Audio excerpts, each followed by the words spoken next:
अस्सलाम वालेकुम नाज़रीन, प्रोग्राम खबर और अकाइद के साथ मैं हूं उमर खताब। बात करेंगे साहिवाल वाक़े के हवाले से। साहिवाल वाक़े के ज़िम्मेदारों को इबरतनाक सज़ा दी जाएगी, वज़ीर आज़म ने यह बयान दिया है।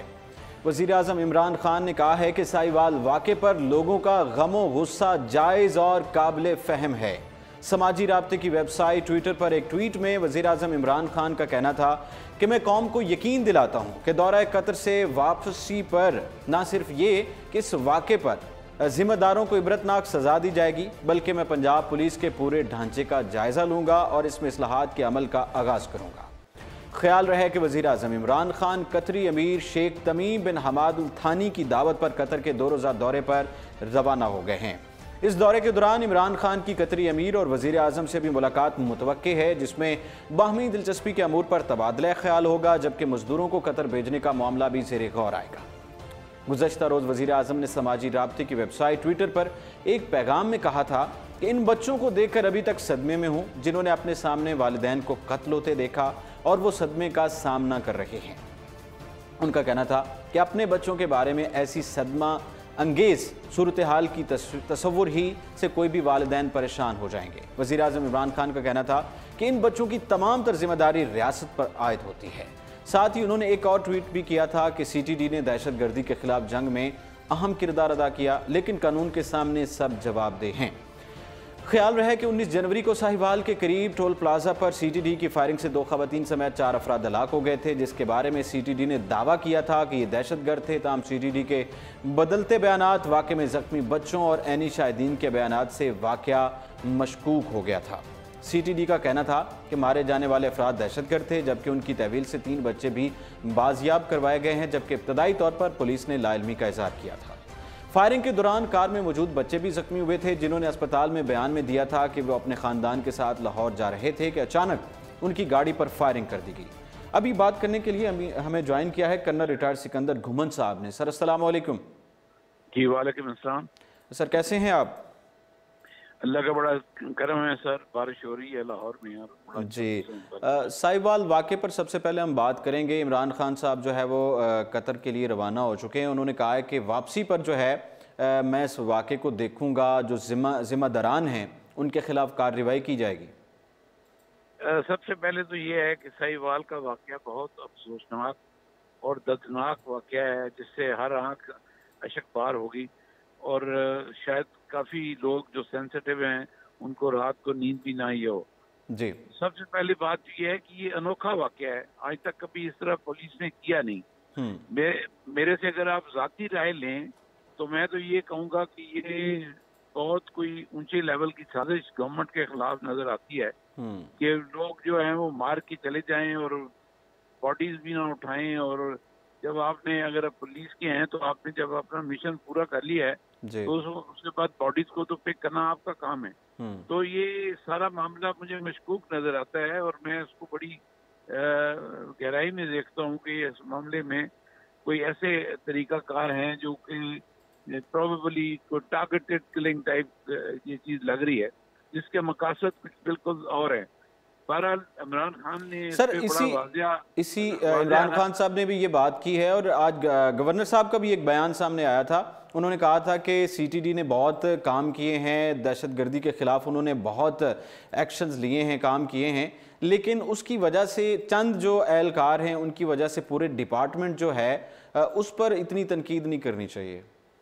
देखें, जब एक आदमी भी किसी डिपार्टमेंट का गलत काम करेगा तो पूरा डिपार्टमेंट तनकीद की ज़द में आएगा, ये गवर्नर को पता होना चाहिए। जी। गवर्नर को ये शायद नहीं इल्म कि अगर गवर्नरशिप में जरा भी चीज कोई हिलेगी तो वो सीधी बात तो गवर्नर पे करेंगे। बिल्कुल ठीक है। तो मोहतरम बात यह है कि इमरान खान ने गलत नहीं कहा कि उसको सारी रात नींद नहीं आई, और उसने जो कहा है कि वो कतर से वापस आकर इसके ऊपर जो भी है वो इंसाफ मुहैया करे,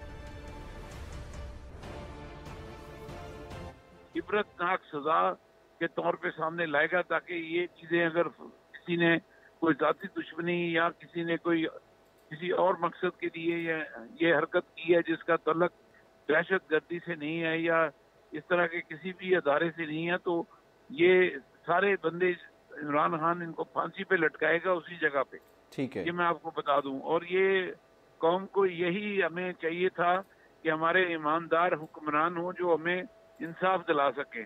तो इमरान खान इस मौके पे मुझे बड़ा वसूख है और मैं बड़ा यकीन से कह सकता हूँ कि वो पाकिस्तान की अवाम को न सिर्फ तो इंसाफ दिलाएगा बल्कि ये यकीन दहानी भी कराएगा कि आइंदा इस तरह के जो मामलात हैं वो ना हो सके पाकिस्तान में। इमरान खान से आपको उम्मीद है कि वो जो है वो जिम्मेदारान को कटहरे में लाएंगे? तहरीक इंसाफ की तरफ से आसिफ जरदारी के खिलाफ नाअहली की दरखास्त सुप्रीम कोर्ट में दायर कर दी गई है। पहले खुर्रमशीर जमान ने इलेक्शन कमीशन में दरखास्त दायर की, फिर वापस ले ली और उन्होंने कहा कि हम आला सतह पर जाएंगे, सुप्रीम कोर्ट में जाएंगे और इंशाअल्लाह हमें उम्मीद है हम जो है अपने उन्होंने कहा कि न्यूयॉर्क के जो अपार्टमेंट्स हैं और पार्किंग स्पेस और 2 जो बुलेट प्रूफ गाड़ियां हैं उसका जिक्र नहीं किया जब उन्होंने कागजात नामजदगी जमा करवाए थे आसिफ अली जरदारी साहब ने। देखिए बात बड़ी वाज़िया है, इसमें भी कोई दो राय नहीं है क्योंकि उन्होंने जो एक्शन लिया है उसके वाज़िया सबूत उनके पास मौजूद हैं। आसिफ अली जरदारी की प्रॉपर्टीज तो अनगिनत हैं, कभी किसी चपड़ासी के नाम पे ली हुई है, कभी किसी के नाम पे ली हुई है, मगर बदकिस्मती से ये जो प्रॉपर्टी है वो डिक्लेयर ना कर सके और उसके बिल्स इनके नाम पे आते रहे हैं और अभी तक आ रहे हैं। तो वो उन्होंने बड़ा अच्छा फैसला किया था कि वो इलेक्शन कमीशन के पास क्यों जाएं, स्ट्रेट वे सुप्रीम कोर्ट में जाएं, क्योंकि उनके पास बहुत ही मुस्तनद और मुकद्दम किस्म के सबूत उनके पास उस फ्लैट के थे जो न्यूयॉर्क में क्लेम किया है पीटीआई ने। इसलिए मैं तो समझता हूँ कि आसिफ अली जरदारी की ना सिर्फ नाअहली होगी बल्कि उसकी सारी गेम खत्म हो गई है और पैसे की हवस जो है इंसान को एक मिसाल बना देती है इस दुनिया में। अब पाकिस्तानी लोग ये देख लें कि माशरे को तबाह कर दिया है इन लोगों ने और नवाज शरीफ और आसिफ अली जरदारी ने लूट खसूट का जो बाजार गर्म किया और जिस अंदाज से उन्होंने तरीके अपनाए और जिस तरीके से उन्होंने सिर्फ माल के ऊपर नजर रखी और माशरे को भाड़ में फेंक दिया, इसका नतीजा ये निकला जो आज कत्ल हुए कल और जो जिस तरह ये रोज ऐसे वाकयात हो रहे हैं। तो ये भी टाइम लगेगा जो माशरा क्लीन अप होगा तो इंशाअल्लाह ताला पाकिस्तान के हर चेहरे पे खुशी की लहर दौड़ उठेगी और मुझे पूरी उम्मीद है, मैं ना उम्मीद नहीं हूँ, पीटीआई की ये गवर्नमेंट जो है इमरान खान की क़यादत के एक ईमानदार और ऑनेस्ट आदमी है, मुहिब वतन है, उसकी ख्वाहिश है कि पाकिस्तान दुनिया में सारी कसूर के साथ हम फला हो। तो मेरा ख्याल है कि ये एक टाइम कंज्यूमिंग जरूर है, इस पर कुछ एक लगेगा मगर पाकिस्तान ठीक है जो है वो सही ट्रैक पे चल पड़ा है। कर्नल साहब, अलीजिया स्टील मिल्स की केस के हवाले से बात करें तो नवाज शरीफ की जो अपील पर नैब को नोटिस जारी कर दिया गया है और उनके जो वकील हैं नवाज शरीफ के ख्वाजा आरिफ साहब, उन्होंने ये कहा है कि नवाज शरीफ असासों के असल मालिक नहीं हैं लेकिन उनको सज़ा दी गई है। तो इस पर आप क्या समझते हैं कि इस केस में नवाज शरीफ को रिलीफ मिल जाएगा?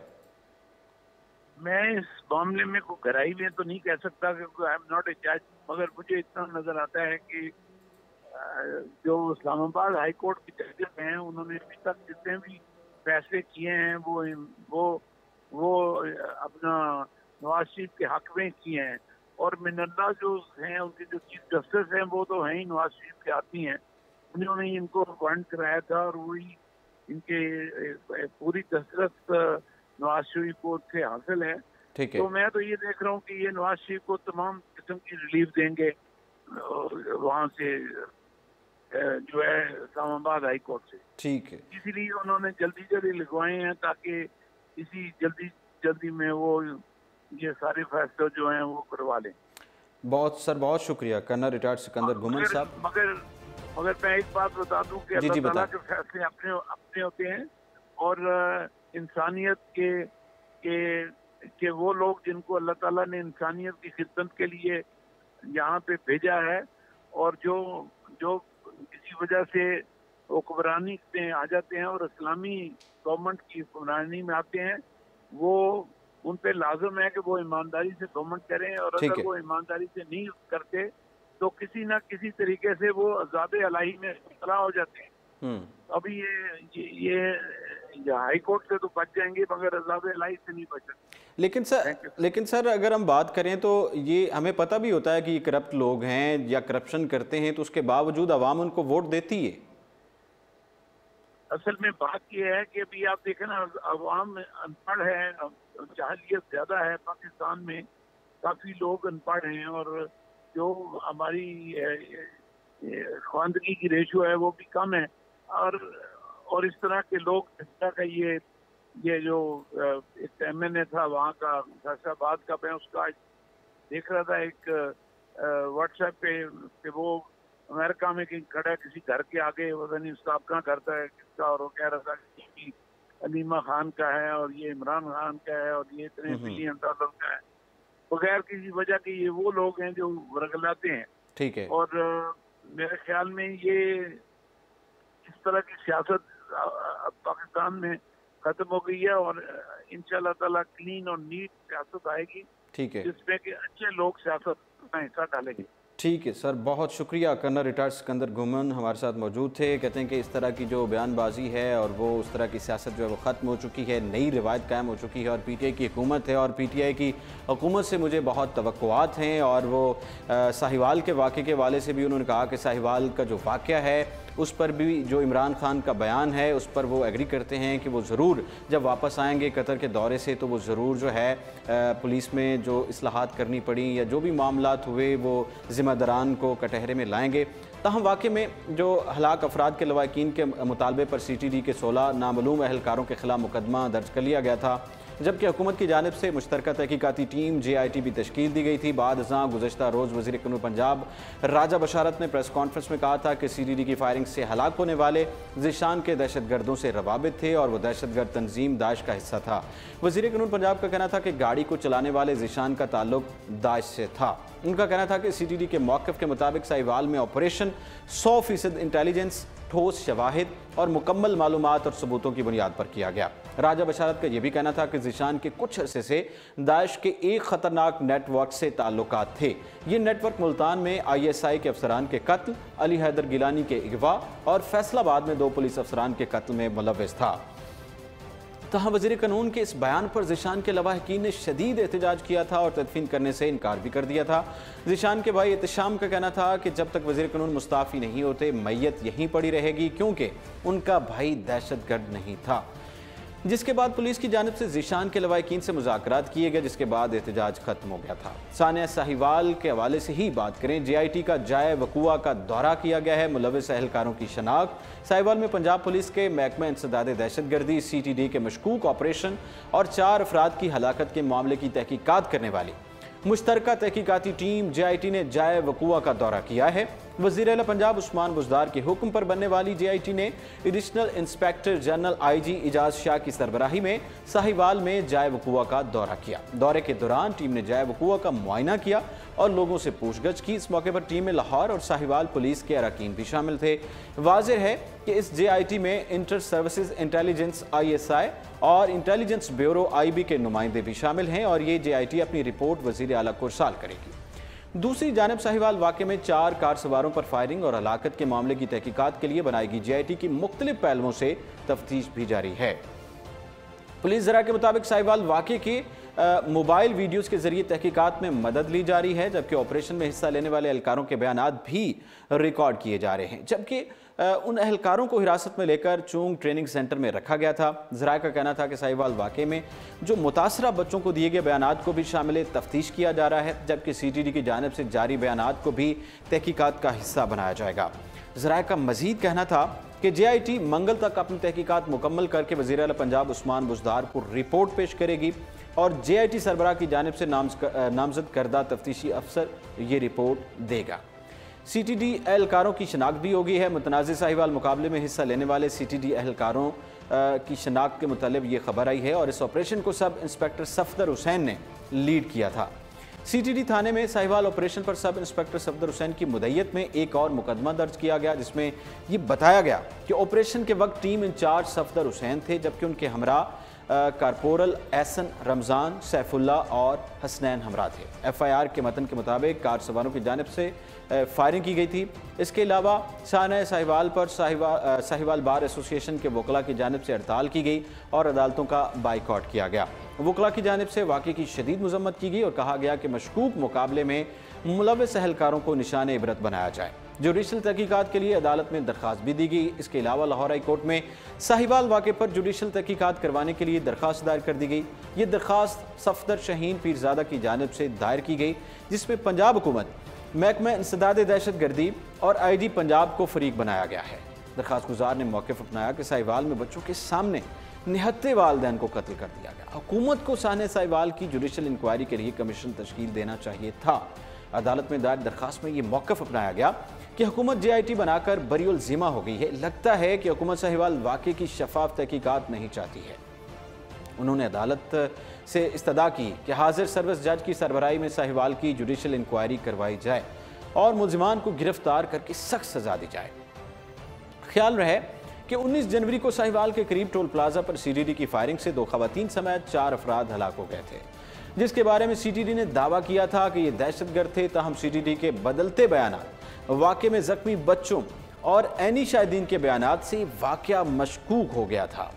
CTD का कहना था कि मारे जाने वाले अफराद दहशतगर्द थे, जबकि उनकी तहवील से 3 बच्चे भी बाजियाब करवाए गए, जबकि इब्तदाई तौर पर पुलिस ने लाइल्मी का इज़हार किया था। फायरिंग के दौरान कार में मौजूद बच्चे भी जख्मी हुए थे, जिन्होंने अस्पताल में बयान भी दिया था कि वो अपने ख़ानदान के साथ लाहौर जा रहे थे कि अचानक उनकी गाड़ी पर फायरिंग कर दी गई। वाक़े में महफूज रहने वाले बच्चे का कहना था कि कार में मारे जाने वाले अफराद में उनके वालिदैन, बड़ी बहन और वालिद के दोस्त थे। बच्चे ने बताया कि उनके वालिद का नाम खलील अहमद था और जिन्होंने फायरिंग से कबल अहलकारों से दरख्वास्त की थी कि हमसे पैसे ले लो लेकिन फायरिंग नहीं करो, लेकिन अहलकारों ने फायरिंग कर। इसके बाद वज़ीर पंजाब उस्मान बुज़दार की हिदायत पर पुलिस ने साहिवाल में जाली मुकाबले में मुलव्वस महकमा इंसदाद दहशत गर्दी CTD के अहलकारों को हिरासत में ले लिया था। इस वाक़े के बाद वज़ीर आज़म इमरान खान ने वादा किया था कि इस वाक़े में जो भी जिम्मेदार पाया गया उसके खिलाफ सख्त कार्रवाई की जाएगी। ताहम वाक़े में हलाक अफराद के लवाकिन के मुतालबे पर CTD के 16 नामालूम अहलकारों के खिलाफ मुकदमा दर्ज कर लिया गया था, जबकि हुकूमत की जानिब से मुश्तरका तहकीकाती टीम JIT भी तश्कील दी गई थी। इसके बाद गुज़श्ता रोज़ वज़ीर कानून पंजाब राजा बशारत ने प्रेस कॉन्फ्रेंस भी की थी और उन्होंने इस हवाले से गुफ्तगू भी की थी।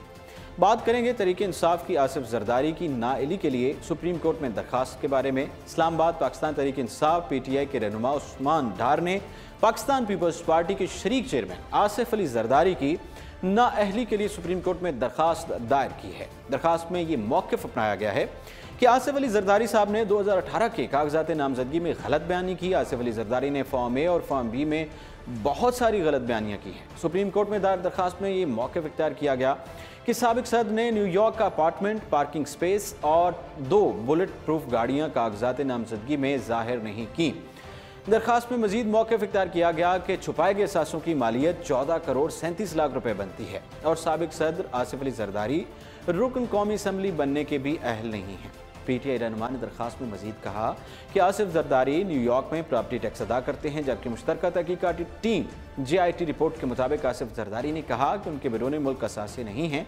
अदालत उज़्मा से इस्तदा की गई कि आसिफ अली जरदारी को आर्टिकल 62(1) के तहत नाअहल करार दिया जाए। PTI रहनुमा ने अपनी दरखास्त में अदालत उज़्मा से मजीद इस्तदा की कि आसिफ अली जरदारी को आर्टिकल 63(a) के तहत पार्टी सदारत के लिए भी नाअहल करार दिया जाए।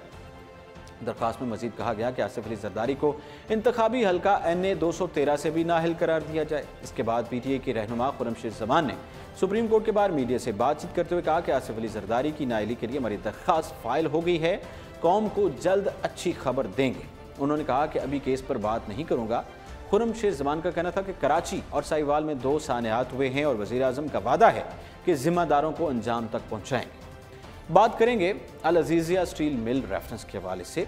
इस्लामाबाद हाई कोर्ट ने साबिक वज़ीर आज़म और मुस्लिम लीग नून के ताहयात कायद नवाज शरीफ की जानिब से अल अजीज़िया स्टील मिल रेफरेंस में दायर अपील पर कौमी इत्तेसाब ब्यूरो नैब को नोटिस जारी करते हुए जवाब तलब कर लिया है। हाई कोर्ट के जस्टिस आमिर फारूक और जस्टिस मोहसिन अख्तर कियानी पर मुश्तमिल 2 रुकनी बेंच ने नवाज शरीफ की दरखास्त पर सवाल किया। इस मौके पर नवाज शरीफ के वकील ख्वाजा हारिस अदालत में पेश हुए। अदालत आलिया ने मुकदमे का मुकम्मल रिकॉर्ड तलब कर लिया और इजाफी दस्तावेजात जमा करवाने की नवाज शरीफ की दरखास्त मंजूर कर ली। ख्वाजा हारिस ने अदालत को बताया कि एहतसाब अदालत ने फैसला मुश्तरका तहकीकाती टीम JIT रिपोर्ट की बुनियाद पर सुनाया। नवाज शरीफ एहसासों के असल मालिक नहीं हैं, इसके बावजूद सजा सुनाई गई। उन्होंने ये मौक़िफ़ इख्तियार किया कि अपील पर समाअत तो देर से मुकर्रर होती है, पहले सजा मुअत्तली की दरख्वास्त सुनी जाए। जिस पर जस्टिस आमिर फारूक ने रिमार्क्स दिए कि रिकॉर्ड आने दें, फिर इस मामले को देखेंगे। अदालत आलिया ने मजीद रिमार्क्स दिए कि जब ज़रूरत महसूस हुई तो अपील और सज़ा मुअत्तली की दरख्वास्त को अलग कर देंगे। दूसरी जानिब अदालत आलिया ने फ्लैगशिप रेफरेंस में नवाज शरीफ की बरियत के खिलाफ नैब की अपील पर मुकदमे का रिकॉर्ड भी तलब कर लिया। अदालत ने रिमार्क्स दिए कि रिकॉर्ड का जायजा लेने के बाद फ्रीकैन को नोटिस जारी करेंगे। इसके अलावा अदालत आलिया ने अल अज़ीज़िया स्टील मिल्स रेफरेंस में नवाज शरीफ की सज़ा बढ़ाने के लिए नैब की अपील पर उन्हें नोटिस जारी कर दिया। इसके बाद अदालत आलिया ने दरख्वास्त की समाअत 3 हफ्ते के लिए मुलतवी कर दी।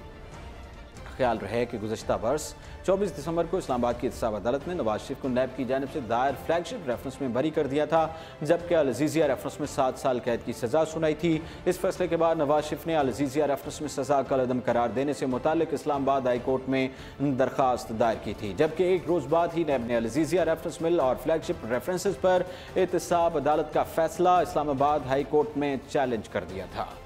बात करेंगे चीफ जस्टिस आसिफ सईद खोसा की। चीफ जस्टिस आसिफ सईद खोसा ने रिमार्क्स दिए हैं कि इस वक्त वो अप्रैल 2018 की अपीलों की समाअत कर रहे हैं और आइंदा 2 से 3 माह में 2019 की अपीलों पर समाअत का आगाज कर देंगे, जिससे फासला कम होता जा रहा है और जल्द ज़ेर इल्तवा मुकदमात की शर्रा सिफर हो जाएगी। चीफ जस्टिस आसिफ सईद खोसा की सरबराही में 3 रुकनी बेंच ने फौजदारी मुकदमात से मुतालिक अपीलों पर समाअत की। पहला फौजदारी मुकदमा गुजरात के रिहायशी डॉक्टर शम्सुर रहमान पर 2010 में अहलिया को कत्ल करने के इल्ज़ाम से मुताल्लिक था, जबकि दूसरा फौजदारी मुकदमा खाविन की जानिब से अहलिया के काबिल एतराज़ तस्वीर इंटरनेट पर शेयर करने से मुताल्लिक था। बेंच ने शम्सुर रहमान की रिहाई के खिलाफ अपील पर समाअत की और अदालत ने हाईकोर्ट का फैसला बरकरार रखते हुए उनकी रिहाई के खिलाफ दायर अपील मुस्तरद कर दी। अदालत ने कहा कि इस्तग़ासा जुर्म साबित करने में नाकाम रहा, जबकि पोस्टमार्टम रिपोर्ट में भी ताख़ीर की गई और इसलिए शक का फ़ायदा देते हुए मुलज़िम को रिहा किया जाता है। सुप्रीम कोर्ट बेंच ने दूसरे केस की समाअत करते हुए अहलिया की जानिब से खाविन की ज़मानत की मनसूखी के लिए दरख्वास्त भी खारिज कर दी। चीफ जस्टिस ने रिमार्क्स दिए कि तस्वीर में मुलज़िम खुद भी मौजूद है, अपनी फोहश तस्वीर कोई खुद शेयर नहीं करता है। दरख्वास्त गुजार और मुलज़िम के दरमियान कारोबारी तनाज़ात चल रहे हैं। दौरान समाअत चीफ जस्टिस ने रिमार्क्स दिए कि इस वक्त हम अप्रैल 2018 की अपीलों की समाअत कर रहे हैं, आइंदा 2 से 3 माह में 2019 तक की अपीलों पर समाअत का आगाज़ कर दिया जाएगा, जिससे फासला कम होता जा रहा है और जल्द ज़ेर इल्तवा मुकदमात की शर्रा सिफर हो जाएगी। नाज़रीन, ये था आज के प्रोग्राम और इसके साथ ही अपने मेज़बान उमर खत्ताब को इजाज़त दीजिए और आप रहिए उर्दू पॉइंट के साथ।